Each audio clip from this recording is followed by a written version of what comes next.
Hai bro dan sis, welcome to Marketplace Pito. Bersama saya Ricky Prijaya, Dan saya Alvin Hartanto. kami berdua akan menemani bro dan sis sepanjang acara Marketplace Pitalk ini.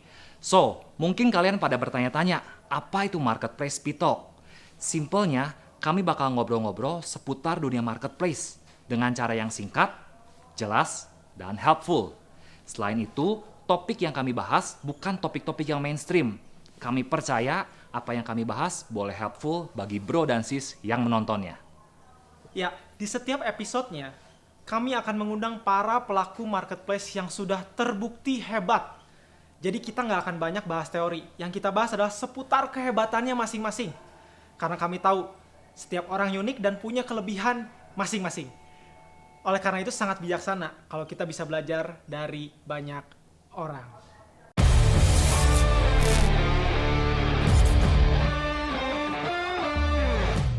Ya, apakah super team itu eksis?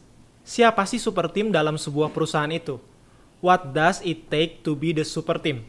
Kita akan kupas tuntas sampai inti bumi permasalahannya. Bersama saya, sudah ada bukan cuma 1 atau 2 tapi 3 sekaligus. Mereka ini adalah super team dari suatu brand manufaktur cat ternama di Indonesia, Sapporo Spray Ultimate, yang sudah terbukti kemajuan perusahaan semakin pesat semenjak super team ini join dalam perusahaan. Let's check it out. So please help me welcome Henry, Robi, dan Dewi. Halo bro dan sis semuanya, senang sekali bisa bergabung dengan kalian di sini. Nah, boleh nggak sedikit cerita ini tentang perjalanan karir kalian masing-masing? Halo Bro Ricky, Bro Alvin, semuanya. Perkenalkan, nama saya Henry. Saya pertama kali bekerja di perusahaan saya yaitu Aneka Ragam, atau mungkin yang teman-teman biasa kenal dengan brand Sapporo Spray-nya. Itu pertama kali tahun 2015, tepatnya di bulan Mei 2015. Nah, awal mula itu saya kerja sebagai sales dan marketing.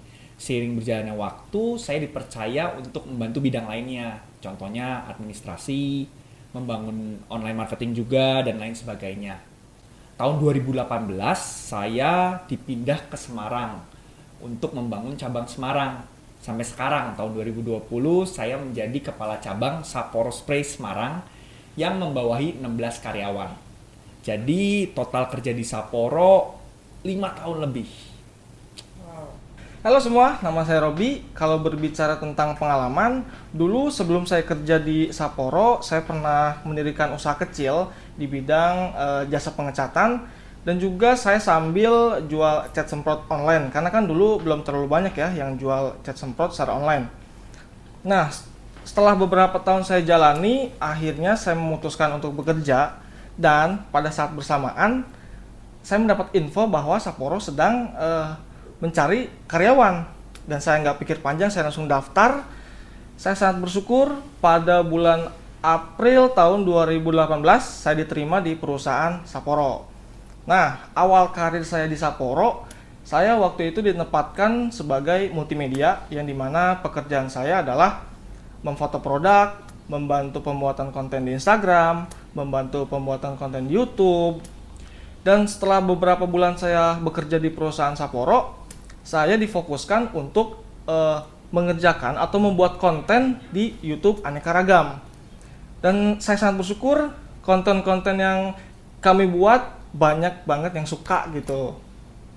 Seiring berjalannya waktu, makin banyak anggota tim, makin banyak konten kreatif yang kita buat.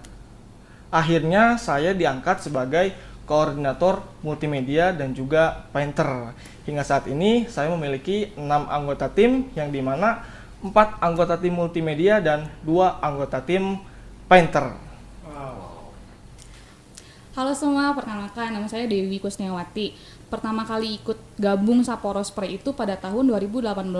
Nah, pada tahun 2018 ini saya menduduki posisi di customer service online hanya di bidang Instagram aja. Nah, seiring berjalannya waktu, pada tahun 2019, saya diberi kepercayaan lebih oleh atasan saya untuk menjadi koordinator sales di bidang online reseller. Jadi, mendistribusikan Sapporo Spray ini ke seluruh Indonesia. Wow, jadi masing-masing di antara kalian ternyata memiliki jenjang karir yang sangat dinamis ya. Nah, karena topik pembahasan kita hari ini mengenai super team, Gue mau nanya nih, menurut kalian apa sih sebenarnya definisi dari super team? Dan kalau boleh tahu di Sapporo sendiri, super teamnya terdiri dari berapa orang? Oke, di Sapporo sendiri super timnya itu terdiri dari 7 orang dan kita semua itu bekerja semua di bawah langsung dari atasan kita atau leader kita. Kalau mengenai definisi super tim, saya yakin sih teman-teman di sini juga semua udah pada punya lah ya pandangan masing-masing mengenai super tim. Tapi kalau boleh secara pribadi saya mendefinisikan super tim, menurut saya super tim adalah sekumpulan orang-orang biasa yang bekerja bersama-sama untuk suatu hal yang luar biasa. Pastinya dengan tujuan dan visi yang sama. Nah, yang saya garis bawah ini adalah orang-orang biasa. Kenapa sih orang-orang biasa? Karena buat saya dalam super team itu nggak pernah ada Superman. Oke, kalau menurut definisi saya pribadi, super team itu adalah orang-orang yang terpilih oleh pemimpinnya, orang-orang yang satu hati dengan pemimpinnya, orang-orang yang satu jalan dengan pemimpinnya, sehingga orang-orang terpilih tersebut bisa dipercaya lebih untuk bisa membantu mewujudkan mimpi dari perusahaan tersebut. Wow, definisi yang sangat bagus banget ya. Kalau saya boleh quick reviewnya, orang-orang biasa yang mengerjakan hal yang luar biasa dan juga terpilih dan memilih untuk mengambil tanggung jawab lebih di suatu perusahaan untuk mengerjakan mimpi yang ingin dicapai oleh perusahaan tersebut. Nah, mari kita masuk ke pertanyaan lebih dalam ya. Apakah semua orang bisa atau punya kesempatan untuk jadi super team? Oh, kalau menurut saya pribadi, tentu semua orang bisa dan punya kesempatan untuk menjadi bagian dari super team. Dibarengin dengan niat tulus, ingin melihat perusahaan ini terus berkembang, terus maju, pasti semua orang bisa. Tapi nggak cukup cuma niat tulus aja. Pasti harus dibarengin dengan usaha, kerja keras, mau terus mengupgrade dirinya, mendorong dirinya untuk melakukan hal yang lebih baik lagi ke depannya. Pasti semua orang bisa, kenapa enggak? Wah, oke, itu poinnya bagus banget ya. Gue suka banget, niat tulus ternyata nggak cukup ya. Asalkan orang tersebut mau berusaha, berkembang, terus beradaptasi, dan terus belajar pasti bisa ya. Nah, menurut kalian, apa sih alasan perusahaan memilih kalian sebagai bagian dari super team? Nah, kalau masalah ini sih kenapa kita dipilih atau saya dipilih menjadi bagian dari super team? Saya merasa saya mengerti apa yang diinginkan oleh perusahaan, apa yang diinginkan oleh atasan saya, mengerti kegigihannya, kecepatannya kayak gimana. Nah, maka dari itu tiap ada hal-hal baru atau tantangan baru dan ada masalah yang harus dicari solusinya, orang pertama yang dipanggil, orang pertama yang diajak duduk bareng, mencari solusi bareng, itu kami gitu. Nah, makanya dari situ saya merasa saya dipilih menjadi super team di perusahaan ini. Oke, ya memang pada awalnya itu adalah keputusan dari pemimpin kami. Tapi kalau berbicara kenapa kami yang dipilih, karena kami sudah satu hati dengan pemimpin kami dan juga memiliki satu visi yang sama dengan perusahaan, yaitu menjadikan Sapporo Ultimate nomor 1 di Indonesia. Nah, selain itu, kami juga sudah teruji dengan waktu bahwa kami mampu belajar, mampu beradaptasi, dan mampu berkembang di perusahaan ini. Wow, boleh di take note ya para teman-teman yang mendengarkan. Jadi tadi poinnya bagus banget tuh. Bisa membaca dan menangkap hati dari pemimpin ya. Sampai kalau tadi saya perhatikan kalian itu seperti 911-nya leader kalian ya. Untuk dalam arti kalau ada pengembangan atau kalau ada problem, mungkin kalian orang-orang pertama yang akan diajak diskusi ya. Dan bagus banget. Kata kuncinya juga tadi bagus tuh. Teruji lewat waktu. Emang semuanya harus teruji lewat waktu. Oke, kita kayaknya harus masuk ke pertanyaan yang lebih dalam lagi nih. Apa ada contoh kasus nggak? Atau masalah nih, di mana akhirnya kalian menyelesaikan sebuah target atau sebuah masalah? Boleh silakan diberikan contoh kasusnya mungkin? Oke, sedikit cerita waktu pertama kali saya join di Sapporo itu tahun 2015. Sapporo itu sebenarnya belum terlalu terkenal dan penjualannya pun relatif kecil. Nah, seiring berjalannya waktu, 5 tahun kemudian, tahun ini tahun 2020, Sapporo tuh udah bisa dibilang sangat-sangat terkenal dan udah dikenal oleh seluruh masyarakat Indonesia dan penjualannya pun terbukti meningkat banget. Nah, tapi di sini saya nggak mau cerita, oh itu kontribusi kita bertiga, oh bukan, itu kontribusi tim Sapporo yang begitu besar dan banyak juga.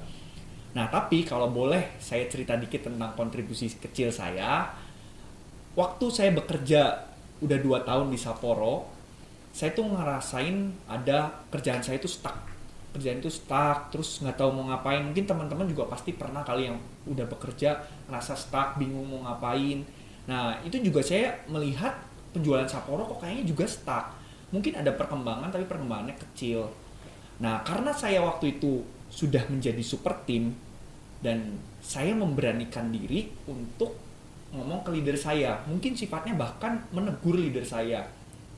Saya ngomong apa adanya, kita tuh lagi stuck loh. Wow. Jangan sampai kita tuh gini-gini aja. Gimana nih dengan visi kita yang tadi yang kita pengen nomor 1 di Indonesia, kalau gini-gini aja kapan terwujudnya gitu. Nah, untungnya leader saya punya nilai yang sama. Saya juga punya nilai yang sama dengan dia dan dia menanggapi saya dengan positif. Makanya setelah itu kita punya banyak program baru yang luar biasa. Salah satunya kita buka cabang di Semarang. Terus juga kita ngembangin online marketing kita sampai luar biasa sampai sekarang juga. Masih banyak program-program baru yang lainnya. Nah, sampai sekarang saya yakin sih visi kita masih on track dan Sapporo masih terus berkembang. Gitu paling. Wow, ini menarik banget ya. Seorang anggota tim dalam tanda kutip menegur atasannya dan ternyata atasannya merespon dengan baik. Benar-benar salah satu ciri dari super team ya. Nah, pertanyaan selanjutnya nih. Kalau memang semua orang bisa jadi bagian dari sebuah super team, berarti setelah mendengar cerita ini bakalan ada orang-orang yang ngebet pingin menjadi bagian dari super team. Gimana kalau ternyata ada persaingan di dalam tim yang sama? Oh, tentu kalau bicara soal persaingan ya, persaingan itu justru bagus menurut saya. Kenapa dibilang bagus? Karena dengan adanya persaingan itu bisa membuat diri kita masing-masing lah ya untuk lebih mengupgrade diri. Jadi nggak leha-leha gitu kerjanya, lebih bersungguh-sungguh lagi, lebih ingin menghasilkan karya yang lebih lagi gitu. Jadi menurut saya sih wajar-wajar aja, asalkan dalam tanda kutip persaingannya itu sehat. Bukan persaingan yang dimaksud untuk menjatuhkan antar member tim. Jadi menurut saya wajar-wajar aja sih persaingan itu. Oke, saya sangat setuju banget sama jawaban Dewi tadi bahwa persaingan di sebuah perusahaan itu memang sangat wajar. Tapi dalam arti persaingan yang sehat, bukan persaingan yang saling menjatuhkan. Malah ketika ada persaingan di sebuah perusahaan, masing-masing dari diri kita itu berlomba-lomba untuk mengupgrade diri supaya bisa dipilih sebagai orang yang dipercaya oleh pemimpin dan perusahaannya. Oke, menarik ya. Berarti persaingan itu bukan hanya wajar, bahkan bagus malah dibilang tadi teman-teman. And yang penting persaingannya sehat gitu ya. Dan yang sehat itu seharusnya mendorong untuk upgrade diri sehingga menjadi saling mengasah, mempertajam untuk tercapainya goal dari perusahaan. Bukan goal pribadi ya, bro dan sis. Kita nanya pertanyaan selanjutnya yang lebih mungkin lebih sifatnya personal nih ya. Kenapa sih kalian tuh mau jadi super team? Kan orang lain belum tentu mau loh. Oke, kalau misalnya orang lain belum tentu mau, bingung juga ya saya. Kenapa ya orang lain nggak mau? Menurut saya, orang yang seperti kita nih kerja secara profesional, jadi pegawai, harusnya sih semuanya harusnya mau ya menjadi super team. Karena kita sebagai pegawai, sebagai profesional pasti pengen adanya promosi. Nah, promosi di sini saya bukan bicara mengenai promosi jabatan atau promosi maksudnya naik gaji. Pasti itu sih kita mau ya, pasti kita itu juga ngejar itu ya. Itu wajar. Nah, cuma promosi di sini menurut saya yang lebih penting tuh mengenai penambahan kemampuan, peningkatan skill, dan juga adanya penambahan tanggung jawab, juga kepercayaan yang lebih yang perusahaan berikan kepada kita. Itu kan kita pasti pengen ya sebagai karyawan. Nah, nggak mungkin kita misalnya kerja udah 1 tahun atau 2 tahun, 3 tahun, kerjanya itu terus ngulang, terus walaupun di bidang yang sama ya, walaupun di bidang yang sama, saya yakin ada yang bisa dikembangin. Nah, makanya tadi saya kok bingung kenapa ya ada orang yang nggak mau, yang kalau saya rasa sih harusnya semua mau, buat apa kerja gitu kan. Nah, kalau pribadi saya, apa yang saya lakukan? Kalau yang saya lakukan tuh saya percaya dengan program perusahaan, saya percaya apa yang mau dibawa perusahaan. Makanya ketika saya udah tahu, saya kerja keras, saya peras keringat, bahkan saya doing extra mile, saya kerja yang di luar program yang bisa ngembangin perusahaan. Karena saya yakin ketika saya kerja keras seperti itu, perusahaan akan maju. Dan ketika perusahaan maju dan berkembang, saya juga otomatis maju dan berkembang. Yang tadi saya bilang, saya juga pasti promosi, pasti naik level. Gitu. Mungkin Robi mau nambahin. Ya betul tadi kata Ko Henry, agak sedikit membingungkan juga ya kalau misalkan ada karyawan yang nggak mau jadi super team. Tapi pada kenyataannya memang nggak semua orang bisa diberikan tanggung jawab lebih, atau nggak semua orang juga bisa mengasah jiwa kepemimpinannya gitu. Memang nggak semua orang memiliki tujuan yang sama ketika dia bekerja di suatu perusahaan. Ada yang tujuannya hanya mengisi waktu, dan juga ada tujuannya yang hanya gengsi gitu. Wow, menarik banget ya. Gue pengen highlight satu poin penting yang tadi Bro Henry sebutkan. Bahwa memang mengejar promosi tapi bukan dalam bentuk salary saja, tapi dalam bentuk peningkatan skill dan pengembangan kemampuan ya. Dan yang gue boleh highlight dari komennya Bro Robi tadi bahwa tiap orang berbeda-beda tujuannya. Ada yang bekerja hanya untuk gengsi semata, ada yang pengen bekerja ingin melakukan yang terbaik. Nah, pertanyaan selanjutnya nih, apa sih tantangan terbesar di dalam sebuah super team? Oke, tantangan terbesar ya. Seperti yang tadi saya bilang, kalau jadi super team pasti kita melakukan hal lebih.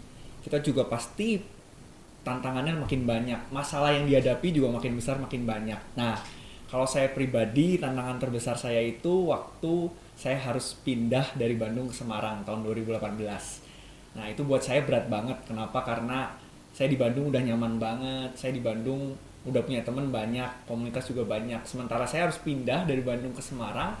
Di Semarang saya nggak punya siapa-siapa, nggak kenal siapa-siapa juga. Bener-bener memulai semuanya dari nol. Jadi berat banget buat saya, dan 1 tahun pertama itu saya banyak frustasi dan stres sih. Apalagi yang tadi saya bilang, masalahnya banyak banget, baru-baru dan besar-besar. Contohnya, kita pernah ditipu sama konsumen. Bayangin ditipu sama konsumen, karena ya kita nggak mengenal Jawa Tengah dengan baik gitu. Kita pernah ditipu sama karyawan kita sendiri pernah, dan itu terjadi beberapa kali ya. Nah, waktu itu saya ngerasa jatuh banget ya, ngerasa gagal. Untungnya saya punya super team yang saya miliki. Jadi ketika saya jatuh, mereka juga ngerasain sama-sama jatuh sama saya. Jadi mereka bisa bantu saya naik, bisa bantu saya bangkit, dan kita bangkit bareng-bareng. Sampai sekarang udah 2 tahun, baru 2 tahun yang cabang Semarang, Sapporo cabang Semarang berjalan. Tapi kalau dilihat hasilnya tuh hasilnya luar biasa banget. Sapporo Semarang tuh di sana berkembang banget. Nah, tapi di sini sekali lagi saya nggak mau menggarisbawahi hasilnya, karena saya percaya kita percaya pada proses. Saya hargain prosesnya, dan saya merasa prosesnya itu berharga banget gitu sih. Oke, ngebahas soal tantangan. Kalau menurut saya sih ini agak sensitif ya.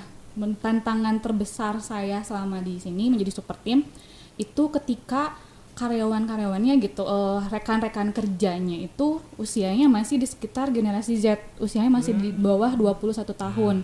Yang kalian juga tahu mungkin ya, usia segitu tuh masih labil-labilnya, kemudian gitu. Nah, ketika mereka didapati bekerjanya itu lagi nggak sungguh-sungguh, banyak bercanda, banyak ini itunya, nah didapati oleh atasan saya. Nah, saya di situ ngerasa bersalah banget sih jujur, karena itu menjadi tanggung jawab saya. Nah, dari situ sih itu tantangan yang unik gitu. Tapi kita mau tegur juga, dan kita masih perlu mereka gitu. Tegur keras, dalam artian tegur keras, tapi kita masih perlu mereka. Nah, kalau dibiarin gitu aja nggak bisa. Masa mau gitu-gitu aja gitu, mustak gitu-gitu aja. Kita juga perlu profesional, nggak bisa memandang itu di bawah usia kita. Itu teman kita, rekan kita, nggak bisa. Ini kan di sini namanya kerja, dan ini pun di sini kan namanya super team, bukan segimana mereka gitu kerjanya, dan ada aturan-aturan lain gitu. Tapi di sini juga saya belajar profesional yang tadi, jadi nggak memandang mereka rekan kerja di bawah umur saya atau gimana. Kita harus berani untuk membangun mereka lebih baik lagi ke depannya. Itu jujur tantangan sih, unik banget tantangannya. Wah, unik ya. Kalau Dewi usia berapa ya kalau boleh tahu? Kalau saya tahun ini 21 tahun. Oh, berarti benar-benar Dewi memimpin generasi Z ya. Tadi diceritain tantangannya menarik. Dan masing-masing kalau saya lihat punya cerita dan semuanya tentang handling konflik ya. Tadi yang Henry mungkin cerita juga sampai ditipu-tipu gitu. Dan kalau yang saya tangkap, highlight terbesarnya adalah jiwa kepemimpinan kalian benar-benar dibangun dan kapasitas kalian benar-benar di stretch ya. Yes. Nah, jadi kalau saya pengen nanya lagi nih, berarti kualitas super team itu hampir mewakili kualitas perusahaan lah ya, dari kinerjanya, kemajuannya. Wow. Nah, pertanyaannya adalah apa yang dilakukan nih supaya kualitas super team ini tetap meningkat bahkan? Nah, jadi gini, ketika kita ditunjuk sebagai super team, di situ juga kita harus sadari apakah penempatan kita itu sudah sesuai atau belum. Dan kita harus pastikan bahwa penempatan kita itu sesuai. Jika penempatan kita sesuai, maka kita akan mengerjakan sesuatu itu secara maksimal gitu. Nah, benar banget, penempatan itu penting banget, dan itu kan berbicara tentang kemampuan atau skill ya. Menurut saya itu penting, tapi buat saya itu bukan yang terpenting. Kenapa? Karena walaupun saya yakin nih, saya punya skill yang bagus dalam manajemen, tapi saya yakin di luar sana banyak yang lebih jago dari saya. Nih misalnya Bro Robi juga jago videografinya, di Sapporo ini paling jago dia. Tapi saya yakin Indonesia tuh punya banyak yang lebih jago dari Robi gitu. Jadi skill tuh penting, tapi buat saya ada hal yang lebih penting, yaitu kepribadian, karakter, dan gaya hidup. 3 itu yang penting, dan saya yakin teman-teman juga udah ngerti lah masing-masing, kepribadian, karakter, gaya hidup. Justru 3 itu yang zaman sekarang ini menurut saya susah banget dicari. Saya kasih contoh misalnya kita berada dalam sebuah tim, lalu kepribadian kita ngerusak tim kita itu dari dalam secara sedikit demi sedikit. Contohnya misalnya kalau misalnya kita nggak suka sama teman kerja kita omong-omongin, kita gosipin sama teman-teman kerja yang lain. Wah, itu kan nggak bener banget ya, tapi itu tuh sering terjadi, dan kenyataannya itu banyak, saya tahu banyak banget yang terjadi. Nah, atau contoh lain misalnya kita ada kebijakan perusahaan yang nggak nyenengin hati kita, ada peraturan perusahaan yang nggak oke buat kita, itu juga pasti ada. Nah, tapi kita ngomong-ngomongin juga, wah ini atasan kita nggak bener nih, atau perusahaan kita sekarang nggak enak ya, ngomong-ngomongin. Nah, itu kan jadi istilahnya merusak secara dikit demi dikit tim kita sendiri gitu. Nah, itu menurut saya kepribadian yang kurang oke. Masih banyak sih contoh lain, dan saya yakin teman-teman juga udah tau lah tentang teori kepribadian, karakter, dan gaya hidup. Gitu sih paling. Wah, ini harus dicatat banget ya sama Bro dan Sis yang sedang mendengarkan. Selain skill, selain positioning, ternyata ada 3 hal yang sangat penting, yaitu yang pertama tentang kepribadian, kedua tentang karakter, dan yang ketiga mengenai gaya hidup.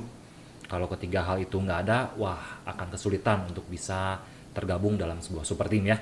Nah, barangkali ada pesan yang mau disampaikan nih untuk para profesional yang mungkin mengalami kendala dalam bekerja di dalam sebuah super team. Oke, pesan dan kesan untuk para profesional di luar sana, menurut saya sih dalam super team ini ada 2 hal penting yang harus kalian miliki dan prinsip kalian lah. Yang pertama, itu jangan pernah merasa mudah menyerah, karena kalau dengan kita ngerasa mudah menyerah, pasti pasti kalah aja. Nah, kalau misalnya ada salah satu dari anggota tim kalian yang udah ngerasa pesimis, ngerasa kok kerjanya gini-gini aja, nggak ada hasil yang lebih gimana, kita kasih motivasi lagi ke mereka, kita rangkul lagi mereka, kita ingetin apa visi misi dari perusahaan ini, tujuan dan goals perusahaan ini tuh apa. Nah, yang kedua, itu jangan pernah merasa menjadi orang yang paling berjasa di suatu perusahaan. Kenapa? Kalau menurut saya, kalau dengan dia ngerasa dia paling berjasa, dia paling hebat, paling pinter, itu salah besar. Nah, karena kan di sini tuh kerjanya tim, bukan Superman gitu. Jadi dia nggak bisa menyombongkan dirinya sendiri gitu, karena kita kerja bareng tim, bukan kerja sendiri gitu. Oke, kalau dari saya, ketika kita menjadi seorang profesional ataupun jadi seorang karyawan, pasti dong pekerjaannya pingin dilihat, bahkan diapresiasi oleh pemimpin kita. Nah, tapi yang paling mendefinisikan kita itu adalah ketika kita bekerja sendiri, tidak dilihat oleh pemimpin kita, apakah kita bekerja secara sungguh-sungguh ataupun tidak jujur. Nah, menurut saya poin yang paling penting adalah kejujuran. Kejujuran itu sangat penting ketika kita bekerja di manapun kita berada. Oke, kalau buat teman-teman profesional di luar sana, saya ada 2 saran nih. Yang pertama, carilah tim yang tepat, atau dalam hal ini mungkin perusahaan yang tepat. Buat saya, visi itu penting banget. Sekali lagi, visi itu penting banget. Jadi visi itu menentukan kita tuh kerja untuk apa. Kita tuh kerja buat apa. Jangan sampai kita tuh kerja nggak tahu buat apa gitu kan.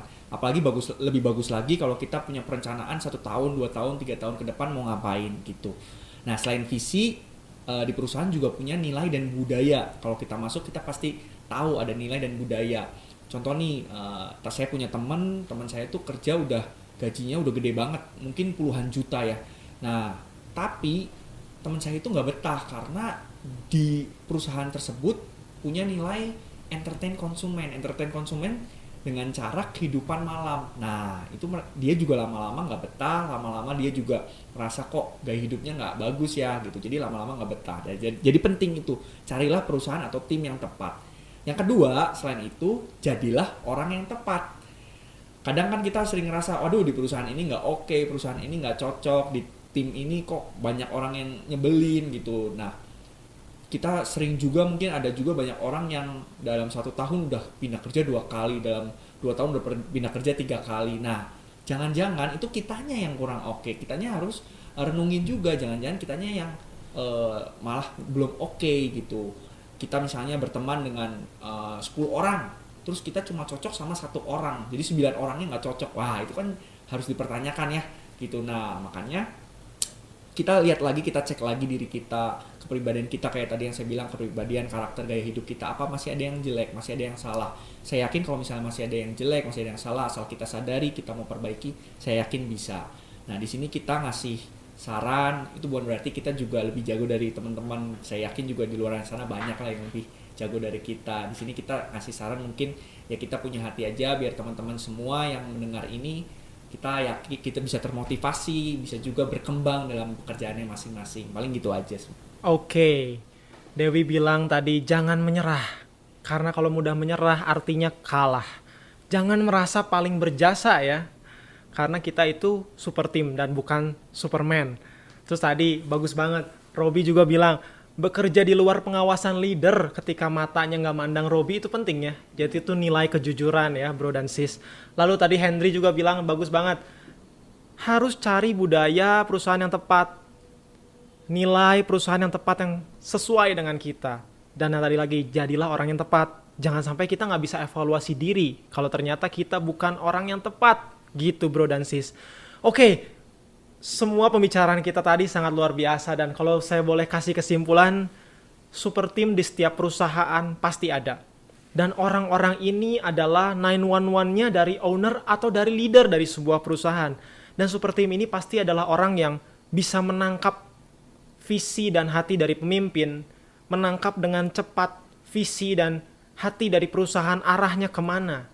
Dan kalau yang saya tangkap gini, bro dan sis, super team adalah orang-orang yang mau diberi tanggung jawab lebih dan mau repot loh demi terwujudnya goal dari perusahaan dan demi terwujudnya mimpi dari sebuah perusahaan. Well, teamworks makes dream works. Yes, thank you banget buat Sapporo Super Team. Semoga semakin sukses, semakin maju, semakin terkenal brandnya ya. Dan semoga bro dan sis kalian yang udah mendengarkan obrolan kita hari ini bisa mendapatkan insight-insight yang baru. Kalau kalian merasa program ini bermanfaat, boleh like, subscribe, dan komen. Saya Ricky Prijaya. Saya Alvin Hartanto. See you in the next episode.